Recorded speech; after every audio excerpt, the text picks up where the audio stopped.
West Ham United have got one foot in the final of the Conference League. That's good. However, with just a few games to play, they are still not completely safe in the battle to avoid Premier League relegation. That's bad. Hello there everybody, Adam Cleary from FourFourTwo here, and quite the conundrum, isn't it, West Ham United fans? How can a team be so consistently good in Europe and still so consistently bad to average in the Premier League? What a little puzzle that is. And to decipher it, we must first decipher the man that is David Moyes. Right, so to make sense of their problems in the present, let us take a journey through time and space to last season. This is the West Ham United side that got all the way to the semi-finals of the Europa League and didn't even allow the disruption of European football to dent them too bad domestically and qualified for Europe all over again via their league position. They were dead good, and crucially, they did not lose a single one of their most important players. Fabianski, Cresswell, Zuma, Souček, Rice, Bowen, Antonio, all the major players that brought them success last year are still there this year, so you would assume that success would just carry on or only drop a little bit, not plunge all the way to the bottom part of the table. But the thing is, while this has stayed the same, the main thing that has changed is David Moyes in his brain. See, the only thing in football that David Moyes thinks is more important than just wearing a comfortable tracksuit is consistency. And the reason this team was so good last year was because it was so consistent. Yes, they did once or twice go to a back three and there were a few injuries that required changes here and there, but by and large, pretty much every single week, West Ham United rocked up in a really well-drilled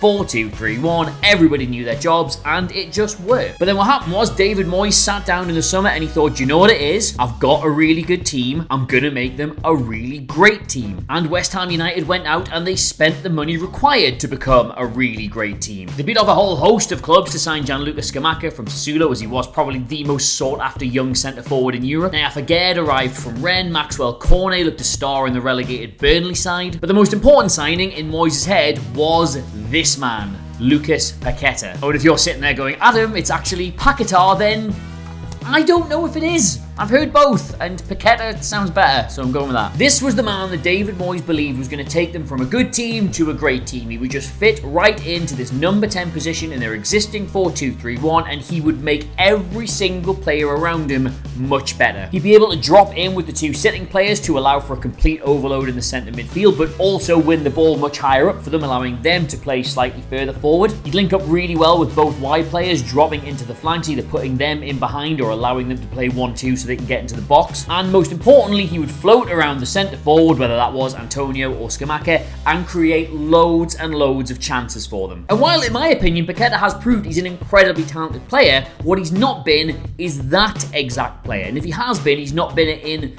that exact system. And thus the problem West Ham have had this season is that David Moyes has sacrificed the consistency that made them such a dangerous side in favour of trying as many different things out as he possibly can to try and make it click with Paqueta. Where last season they virtually never deviated from the 4-2-3-1 unless they absolutely had to, this season has seen a bit of everything and none of it's really worked. After a bad run at the start of the season, Moyes decided to instead shift to a back three, sacrifice his number 10 to allow them to have wing backs, and went to a 5-4-1. Now this did get them a 1-0 win at Aston Villa, but the very next game against Chelsea he decides to try and introduce Paqueta and messes with it again. This time he sacrifices Cresswell for a holding midfielder, allows everybody else to push slightly further up, and brings in Paqueta alongside Declan Rice to get a 4-3-3. By October he decides to try several ideas at once. He retains the back three but has basically two wing backs alongside a double pivot of Rice and Souček, and this time Paqueta plays as the number 10 behind two centre forwards, including Bowen tucked right in from the right hand side. A 3-4-1-2. They get a draw with it at Southampton. Now after this he reverts back to the 4-2-3-1, and West Ham then go on to lose, I think I'm right in saying, 6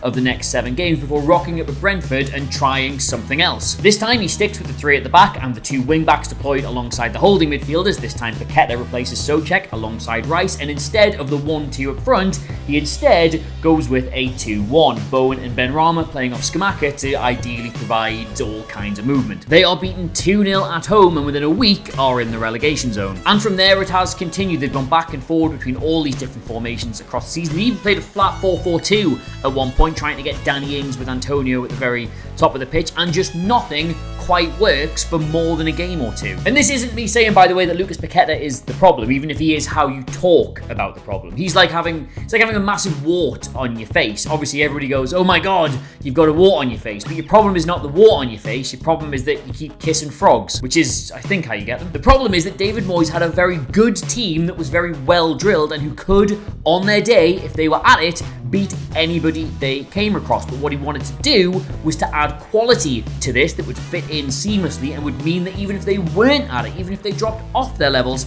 they still have enough talent on the pitch to go and get a result, which is genuinely what takes you from being like 7th or 8th in the league to 3rd or 4th. Whether it's been Scamacca or it's been Paqueta or it's been one of the others, he hasn't quite been able to make one of these better players fit into the team, and in trying to do so, he's completely disrupted the rhythm of everybody else. And there are some other issues, like they do create a lot of chances and they don't score them, like they're massively underperforming their XG, if you care about XG, and they're also the lowest in the league in terms of shot on target percentage, if that makes sense. Like the amount of shots they get, they have the fewest number of them actually on target, so they are quite wasteful in front of goal. And they also do defend pretty well relative to the teams around them. Like they've definitely got the best defense out of that whole relegation threatened part of the league, and I think I'm right in saying they've only conceded like 5 goals more than Brighton have all season, so there's still a good team in here. So to answer my original question of why are they so consistently good in Europe and so consistently in the Premier League, it's because, well, you get punished every single week for being in the Premier League, whereas in the Conference League,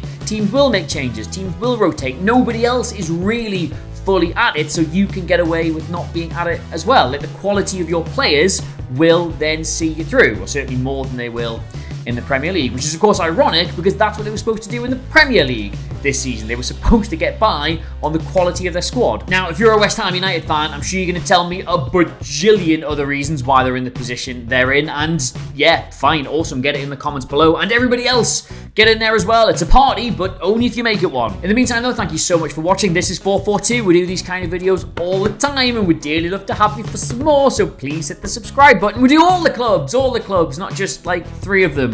In the meantime though, thank you so much for watching. I've of course been Adam Cleary, Irons, etc. And I'll see you soon. Goodbye.